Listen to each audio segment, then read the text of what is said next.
In the middle of the divorce trial, Monica, 7 months pregnant, suddenly collapsed onto the cold floor. Her heavy breathing echoed through the courtroom, yet the husband who once promised to hold her hand for life sat motionless, his eyes empty. And behind him, the young woman he openly betrayed her with curved her lips into a smug smile, a cruel victory carved on the suffering of the wife who had given him her youth. Everyone in the room believed this was Monica's end, but they had no idea. A single DNA envelope in the judge's hand could erase Calvin's wealth, his status, and even the proud name he had carried for years.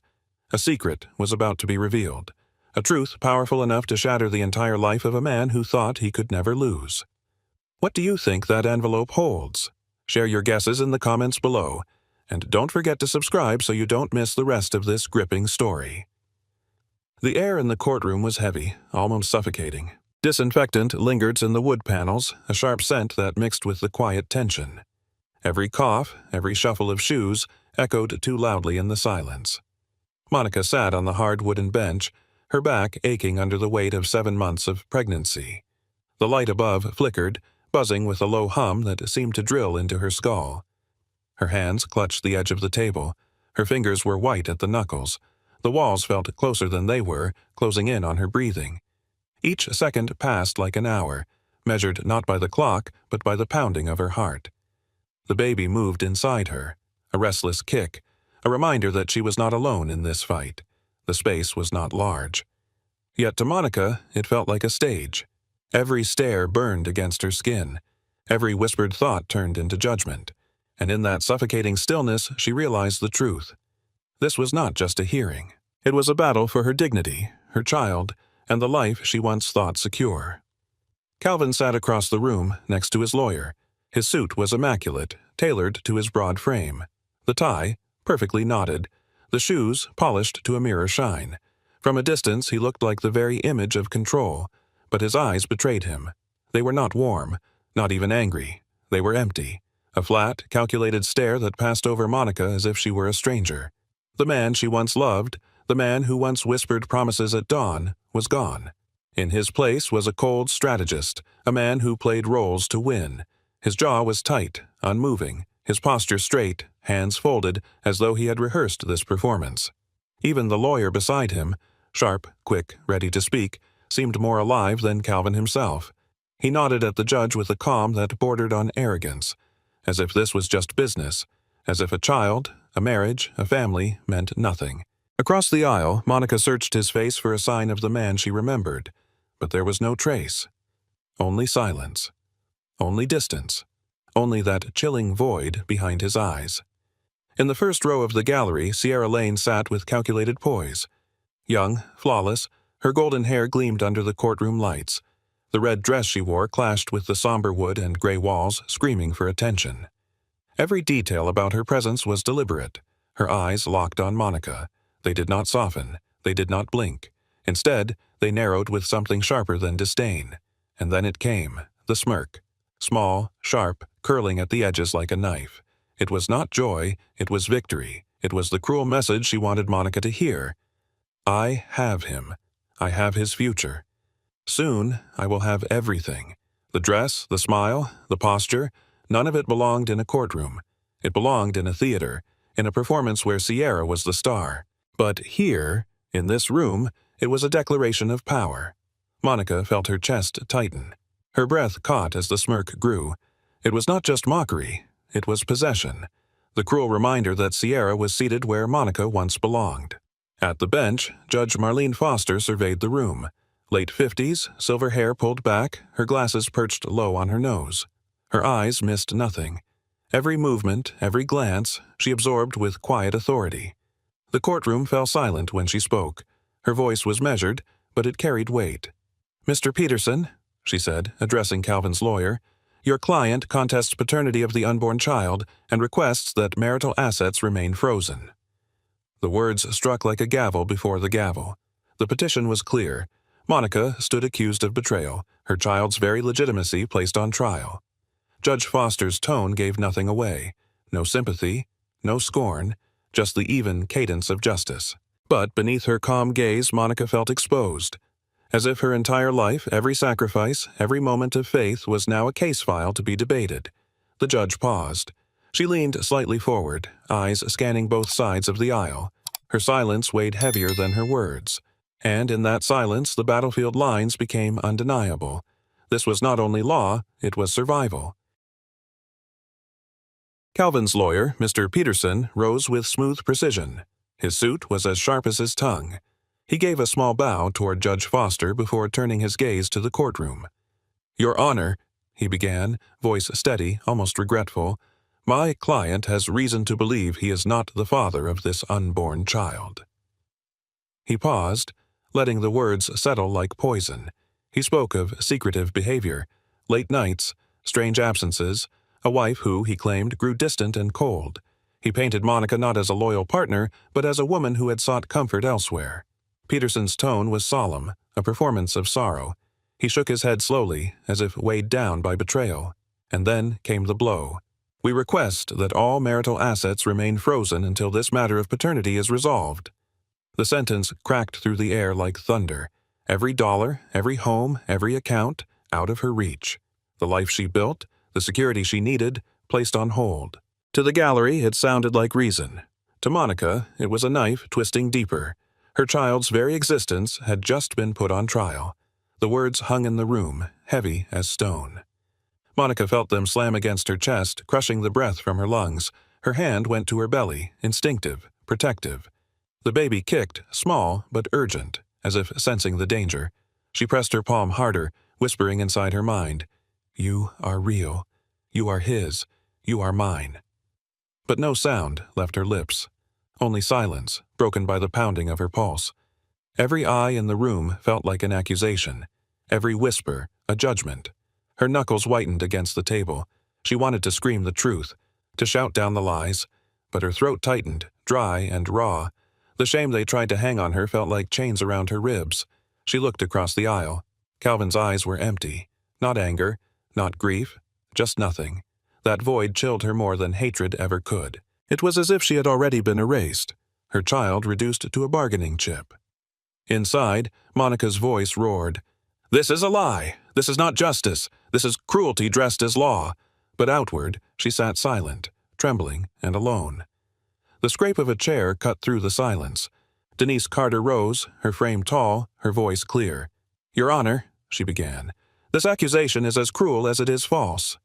She placed a steady hand on Monica's shoulder before stepping forward. "My client has been a faithful wife for 8 years. She put her career as an architect aside to support her husband. She hosted his partners, raised his home, gave him every ounce of herself. And this is her reward? To be called unfaithful? To have her unborn child stripped of dignity before he even breathes his first breath?" Her words struck with precision, each syllable cutting through the lies. Denise's eyes burned with fire, but her tone stayed measured, controlled. "The only betrayal here is Mr. Reed's attempt to run from his responsibilities. He wants to starve her, humiliate her, and leave her with nothing. We will not let slander replace truth, and we are ready to prove it." For the first time since the hearing began, Monica lifted her head. The strength in Denise's voice filled the hollow space inside her. It was not just law speaking. It was justice demanding to be heard. The lawyer's words still hung in the air, but Calvin barely shifted. His face was stone, carved into calm, as though nothing could pierce him. He leaned back slightly, lips pressed tight, a picture of control. Beside him, Sierra's smirk grew bolder. She crossed one leg over the other, her heel tapping softly, like a metronome of disdain. Her eyes locked on Monica, savoring every second. It was not a smile of happiness. It was the sneer of someone convinced the game was already won. Monica felt it burn. The curl of Sierra's mouth was louder than any insult. It told the room, "You are finished. You are powerless. You are nothing." Calvin shifted closer to his lawyer, whispering with quiet confidence. His gestures were small, but his certainty radiated. They believed they had stripped Monica of all defense. No money, no home, no choice but surrender. The gallery whispered in agreement. The mistress gleamed. The husband glowed in silence. Together, they thought they held the final move. But across the aisle, Denise Carter stood steady, her hand resting on a sealed folder. And with that folder came the truth they had never expected. Denise cleared her throat. The murmur in the room died instantly. She held up a plain envelope, its flap sealed tight. "Your Honor," she said, her voice calm but firm. "The results of a court-ordered DNA test have been delivered. They are here, ready to be read into the record." A ripple moved through the gallery. Reporters leaned forward. Spectators held their breath. Calvin's lawyer froze for a fraction of a second. His brows twitched before he forced them back into neutrality. He had expected delay, denial, maybe tears, but not this. Calvin shifted in his chair. The first crack in his polished mask appeared. His hand tightened on the edge of the table, a single knuckle turning white. He glanced at Sierra, and for the first time her smirk faltered. Denise lowered the envelope onto the judge's desk. Her expression was unreadable, but her eyes carried quiet fire. "The truth," she said softly, "is already here." The silence thickened. All eyes turned to Judge Foster as her hand moved toward the sealed paper, and in that instant, everyone knew the balance of power had begun to shift. But before the seal could break, Monica swayed. Her vision blurred, the edges of the room dissolving into black. Her breath caught, shallow, panicked. She gripped the table, nails biting into wood, but her strength gave way. Her body crumpled, falling to the cold floor with a hollow thud. Gasps filled the courtroom. Chairs scraped. Someone cried out her name. The baby kicked hard against her ribs, a desperate thrum, as if pleading for air. Her hand reached instinctively toward her belly, then slipped away. Her chest heaved, but no breath came.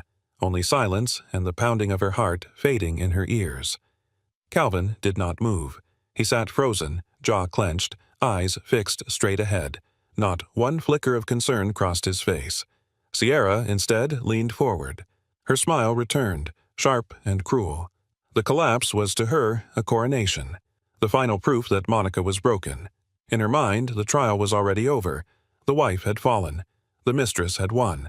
But above them, the sealed envelope still rested on the judge's desk. Unopened. Waiting. A silent weapon that neither smile nor silence could erase. Darkness pressed in around her. Yet, within that haze, Monica's mind reached backward. Past the courtroom. Past the betrayal. Back to the cliffside years ago, when love had still been pure. She saw Calvin kneel before her, the ocean wind whipping at his jacket. His eyes had been bright then, full of promise. He held out a simple ring, not grand, but perfect. "Monica," he had said, voice trembling with sincerity, "let's build a life together. You design it. I'll protect it." She had believed him. She had believed every word. Her heart had raced with joy as she whispered yes. The waves crashed, the gulls cried overhead, and the future seemed endless. In that memory, there was no cold stare, no mistress, no courtroom, only two young dreamers hand in hand imagining forever. The warmth of that day clashed with the chill of her present. The contrast cut deep. What had begun in love had twisted into cruelty. The man who once promised to shield her had become the very storm tearing her apart. And in the blur of memory and pain, a single thought echoed. How did it all come to this? The years that followed the proposal glowed like a picture frame. Monica and Calvin built their world brick by brick, hand in hand. She brought creativity, sketching homes and dreams. He brought ambition, turning plans into walls and roofs. Together, they bought a house with wide windows and shining glass. It stood on the hill like proof of their shared success. Friends came often, marveling at the couple who seemed untouchable. Perfect careers, perfect marriage, perfect future. Dinner parties filled the rooms with laughter and candlelight. Monica's designs earned praise. Calvin's name climbed the business ladder. Every photograph showed smiles without cracks. They were the pair others envied, the pair others wanted to become. But perfection, Monica would learn, is a fragile mask. Behind closed doors, silence began to replace warmth. Nights grew longer. Phone calls grew secret. And though the house gleamed on the outside, a shadow had already entered. Looking back, Monica realized the perfection had been an illusion, a carefully polished image. A surface meant to shine while the foundation began to shift beneath her feet. The first deep crack appeared after Calvin's father died. The old man left not only a company but an empire. And with it, Calvin inherited a burden he wore like armor. He came home later each night. At first, he explained it with meetings, deadlines, board pressure. But soon, explanations turned into excuses, and excuses turned into silence. Monica waited with dinner on the table, candles burned down to stubs. He walked in with tired eyes, phone glued to his hand. When she asked about his day, his answers were clipped. One sentence. sometimes only a word. The warmth in his voice grew cold. The smile she once knew became rare. Instead, there was restlessness, pacing, and a hunger she did not recognize. Work became obsession. Ambition became obsession. He carried his father's shadow on his shoulders, and it consumed him. Monica told herself it was temporary. Stress would pass, love would return. But, slowly, she felt herself fading from his world. Her drafting table gathered dust. Her voice echoed in empty rooms, and the man she had once shared everything with seemed to be disappearing into someone she no longer knew. It was small, so small it could have been nothing, but Monica's heart told her otherwise. In the passenger seat of Calvin's car, wedged deep between cushions, lay an earring. Not hers. A diamond and sapphire drop, far too flashy for her minimalist style. She held it in her trembling hand that night. "Whose is this?" she asked, voice quiet but steady. Calvin barely looked at it. He laughed, a short, practiced sound. "Oh, that? Peterson's wife. She rode with me after the gala. Must have slipped out. I'll have my assistant send it back." The words rolled off his tongue smooth as silk, so smooth they almost convinced her. Almost. But the cold in his eyes betrayed him.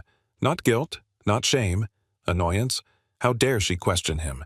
Her stomach twisted. Doubt flared. Yet, when she pushed, his tone sharpened. "Monica, you're paranoid. You imagine problems that don't exist." The gaslight burned bright, making her question her instincts, her sanity, her worth. That night he slept in the guest room, and Monica lay awake, clutching the earring, knowing deep down it was not an accident. It was the first undeniable crack of betrayal. The lie could not last forever. One night, Calvin left his phone buzzing on the nightstand. He was in the shower, steam filling the hall. Monica picked it up, her heart pounding against her ribs. The name flashed across the screen. Sierra. Message after message appeared. "Last night was perfect. I can't stop thinking about you. She will never understand you the way I do. When will you leave her? You promised." Monica's hands shook. Her breath grew shallow as she scrolled. Pictures followed. Sierra in Calvin's jacket. Sierra on his boat. Sierra in hotel rooms he had claimed were business trips. Every doubt turned solid. Every excuse, every dismissal, shattered. This was no fling. It was a second life, and she had been locked out of it completely. When Calvin stepped out of the shower, she sat on the bed with his phone in her hand. No tears, no yelling, just a quiet stare, broken and resolute. His mask slipped. No denial, no remorse. Only cold irritation that his secret had been found.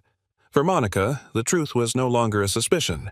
It was undeniable, and it broke her world in half. The fight that followed was raw, jagged, vicious. Calvin turned every blade against her. "You've let yourself go? You care more about your drawings than me. You've held me back." Each word landed with precision, designed to cut. Monica stood trembling, clutching her stomach. Her voice cracked as she broke through his storm. "Calvin, I'm pregnant." The words froze in the air. For a heartbeat, his face shifted. Shock, confusion, almost something human, but it vanished in an instant. His eyes narrowed, cold suspicion replacing warmth. "Pregnant," he repeated, his tone flat. "And you expect me to believe that child is mine?" The air drained from her chest.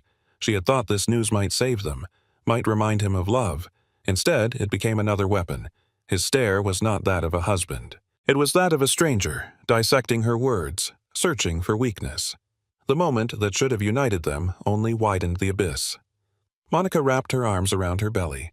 The baby kicked, a silent plea for protection, and she knew then. The man before her was not the one she had married. He was gone. 2 days later, the doorbell rang. A courier stood with a large envelope. Inside were the papers. Divorce. Grounds. Irreconcilable differences. Calvin Reed's signature, bold and final, sprawled across the page. Her knees buckled. The man who once promised forever had ended it with the stroke of a pen. But the cruelty did not stop there. Weeks later, another notice arrived. An amended petition. This time, Calvin formally denied paternity. He accused her of adultery, branding her unborn child a bastard in black and white. The words blurred in her vision. The shame was suffocating. Neighbors whispered. Friends fell silent. Her life's story rewritten by a lie she could not erase. In that moment, it became clear. Calvin wasn't just leaving. He wanted to destroy her. Erase her dignity. Erase their history. Erase the very child she carried. The papers lay scattered across the floor. Monica sank against the wall, her hand resting on her swollen belly. Tears burned, but beneath them, something else began to stir. A small ember of defiance. Because if she gave up now, her child would inherit nothing but ruin. Calvin's war came swift and merciless. Her bank account was locked overnight. Credit cards declined at the grocery store. Even the car lease bounced unpaid. One morning, she found an eviction notice taped to her door. The condo Calvin had placed her in was no longer covered. She was 7 months pregnant with nowhere to go. She packed what she could carry, tears staining the boxes. Pride swallowed, she called her parents. Retired, living modestly in Ohio, they wired what savings they had. Enough for a roof, a few bills, a fragile thread of survival. The shame was heavy. She had once been a rising architect, a woman with plans and vision. Now she was living off her parents' pension. Every dollar felt like borrowed time. At night, she lay awake listening to the hum of the fridge in her small rental. The baby shifted inside her, pressing against her ribs. She whispered promises in the dark. "I'll fight for you. Somehow, I'll fight." The world wanted her broken, discarded, but she would not let Calvin's lies be the legacy her child was born into. Her sister Megan called late one evening. The voice on the other end was sharp, steady, filled with anger on her behalf. "Jess, you can't let him win," she said. "He's not just divorcing you. He's trying to erase you. You have to fight back." Monica sat in silence, the phone pressed tight against her ear. Her chest ached with exhaustion. Fight? She could barely afford rent, but Megan pushed harder. Men like Calvin always have secrets. Always. You just need to find the right stone to turn over. Don't play defense anymore. Make him bleed the way he's making you bleed. The words pierced the fog of despair. For the first time in weeks, Monica felt her back straighten. Her sister's fire lit something inside her, a reminder that she was more than the lies written in legal ink. She looked around the bare apartment, beige walls closing in. This wasn't her life. This wasn't her ending. She thought of her child. She thought of the future. And she whispered back into the phone, her voice trembling but fierce. "You're right. He started this war, but I'll finish it." The next morning, Monica walked into Denise Carter's office. Her lawyer's desk was stacked with files, neat rows of evidence waiting to be built. Monica's voice was steady. "He thinks he's broken me. He's wrong. We need to fight." Denise leaned forward, pen in hand. "We will, but we need leverage, financial, personal, something he can't control." They talked for hours. Shell companies, hidden accounts, suspicious transfers. Calvin was too smart to leave money lying in plain sight, but somewhere there would be a trail. Denise tapped her pen on the table. "We'll bring in a forensic accountant, someone who can follow his shadow money. It won't be cheap, but if the court approves costs, we'll force him to pay for it." Monica nodded, but she knew money wasn't his only secret. There was something deeper, something older. She leaned back, remembering words whispered at a funeral, a fragile warning from someone Calvin had long buried in silence, her mother-in-law, Eleanor. It had been years since Monica last saw Eleanor Reed, a quiet woman who always hovered at the edges of family gatherings, too timid to speak much, but she remembered one moment with perfect clarity. It was at the funeral of Calvin's father. Mourners filled the house, dressed in black, offering condolences. Calvin shook hands, spoke firmly, already stepping into his father's shoes. Eleanor had pulled Monica aside, her grip trembling on her arm. Her eyes were wide, her voice a broken whisper. "He's not like his father. Thank God for that. His father had a cruel heart, but Calvin has a hole where his heart should be. Be careful, my dear. The foundation of this house is built on a lie." At the time, Monica had brushed it off as grief, an old woman speaking nonsense through pain. But now, with everything crumbling, those words echoed louder. A house built on a lie. What lie? What secret had she been too blind to see? Monica felt a spark of clarity. Perhaps the truth wasn't just about her child. Perhaps it was about Calvin himself. Denise seized on the memory instantly. "If there's a lie about Calvin's family, we need to test it. His father's records, medical samples, anything that can prove lineage." It was bold, risky, but it could tear open his empire. In court, Denise stood tall. "Your Honor, Mr. Reed has questioned the bloodline of his own unborn child. We ask this court to hold his own lineage to the same standard. We request a Y chromosome comparison between Mr. Reed and his late father." The room erupted in murmurs. Calvin's lawyer leapt to his feet, outrage spilling from every word.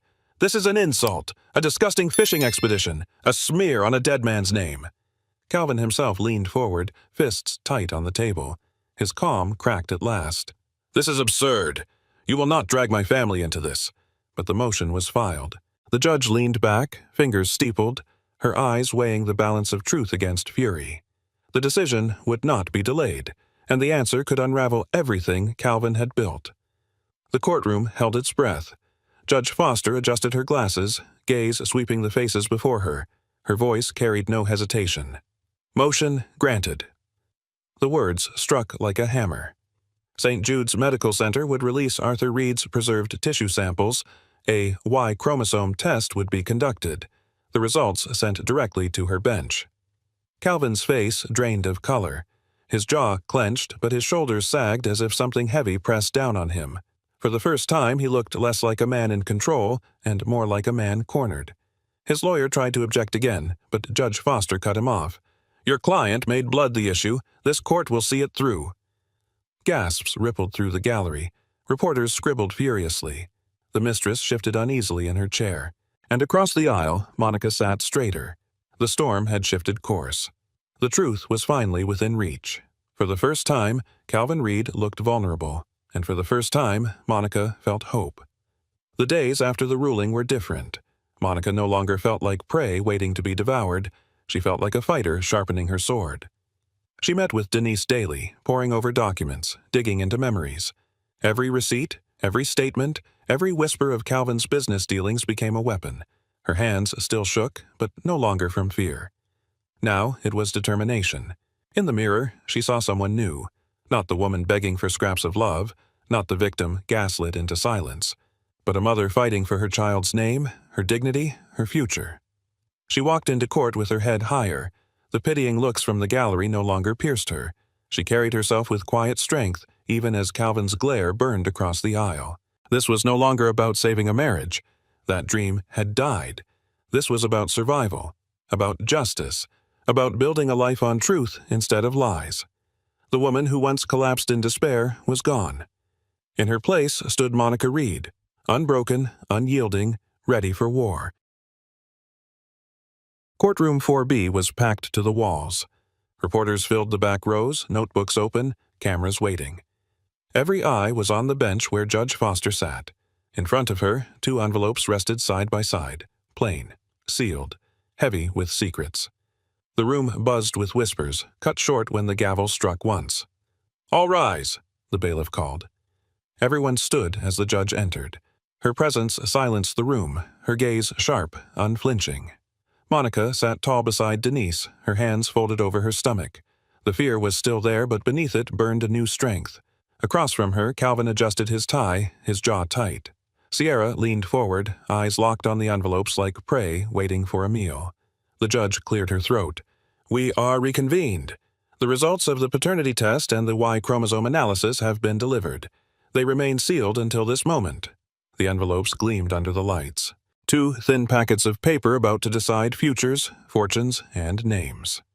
The stage was set, and the truth was ready to be spoken. Judge Foster picked up the first envelope. Her letter opener sliced the seal with one clean motion. The paper unfolded in her hands. "Regarding the paternity of the unborn child carried by Mrs. Reed," she read, her tone firm. "The analysis compared fetal DNA to Mr. Calvin Reed. The probability of paternity is 99.99%. The words landed like thunder.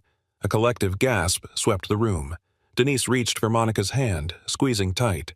Monica closed her eyes, tears pressing but not falling. Relief surged through her chest. Across the aisle, Calvin's mask cracked. His skin flushed red, jaw twitching. His lawyer whispered frantically, but the words drowned in the silence.